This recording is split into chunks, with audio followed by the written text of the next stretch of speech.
پریود منظمی دارین اگر فاصله بین سیکلتون 21 تا 35 روز هست. روز اول پریودتون تا پریود بعدیتون باید بین این بازه زمانی 21 و 35 روز باشه. بعضی ها در ساعت خاص و در روز خاصی پریود میشن. مثلا 2 آبان پریود شده، 2 آذر و حتی سر ساعت خاصی.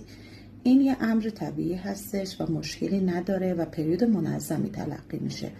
بعضی ها هم 2-3 روز اینورتر یا اونورتر پریود میشن که اگر بین 21 تا 35 روز باشه هیچ مشکلی نیست و اون هم پریود منظمی تلقی میشه. حالا بیا بهت بگم که پریود نامنظم چیه.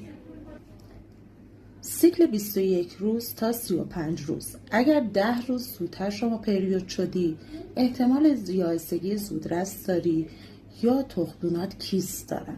حالا اگر 10